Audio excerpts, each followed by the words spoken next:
Hi math lovers, welcome to notes number 33. I'd like to take some time to review circles. We're at the end of the chapter and circles were so far in the beginning. Let's go back to circles and talk about them. I want to know what the center and the radius are of these circles. If you take a look at them, you can't tell from just looking at them. You can't tell what that H and the K are. We're going to have to use completing the square here. Oh, so much fun. Okay, so I've got to get this in the right format to complete the square. So I'm going to go ahead and do the right. This is x squared plus 12x plus something plus y squared minus 6y plus something. I'm going to bring that 0 over, and then I'm going to have, I know I'm going to add two numbers to it, so I'm going to put little blanks there so I don't get messed up. Okay, so let's take half this middle term. I know I'm going to have a perfect square. Over here, I know I'm going to have a perfect square. Okay.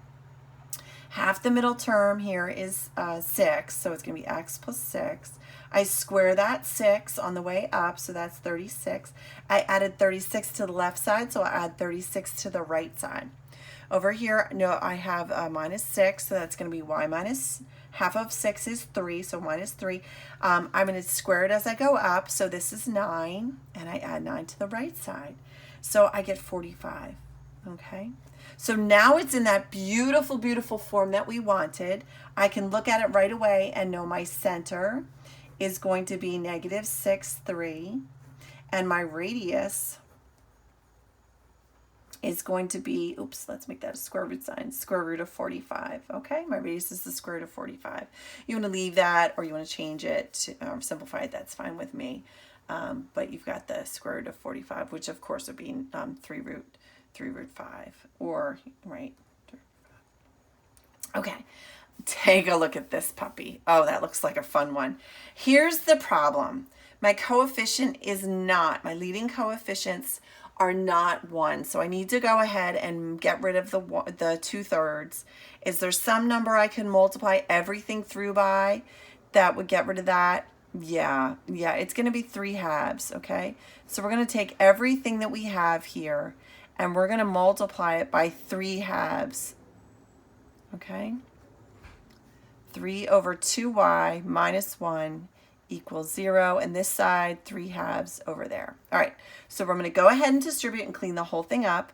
I have x squared plus 3/2 x. I'm going to leave the blank here because I know I'm going to complete the square. I might as well. Y squared. I'm going to multiply 3/2 times 3/2 y. Oh, this y really should be like living up here, not all the way down there. So that's going to be 9/4. I think it's a minus 2, 9/4 y. I'm going to put the blank there because I know I'm going to complete this square. And I'm going to multiply by 3/2. Is it okay with you guys if I go ahead and I bring that right on over? That's going to be 3/2, so it's going to be plus 3/2. And I'm going to have 2 blanks. I guess I didn't need the 0. All right, I'm ready to go ahead and complete the square. So let's take half this middle term. So half of 3/2, ugh. It's not 3/2, is it? It's not 3/2. It's 3/4, isn't it? Oh my gosh. Where's the 4? Hold on, I'm losing a term. Oh, no. It's half of 3/2 is 3/4. Yes, multiply it by 1/2. X plus 3/4. Okay, half of 3/2 is 3/4. Square the fourths, and that's 9 over 16. See how easy it is to make a mistake? We all make mistakes, but we come back from them. And then I take half of 9/2, right? I'm going to multiply that by 1/2. So 9/4 times 1/2 is 9/8.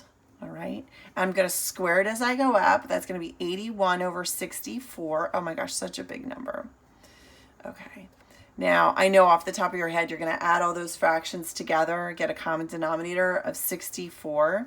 So you have 213 over 64. We're ready. Doesn't it look like that perfect circle form now? Center, you know your center. Your center is going to be negative 3/4 and 9/8. It's beautiful. And my radius is going to be the square root of this. So let's say the square root of 213 over the square root of 64, which is 8. Okay, so fun. problems today. You have a worksheet that you can do. It's called the Another Circle worksheet to help you review. There's also a practice test in your textbook you can work on to review chapter 1. Have fun!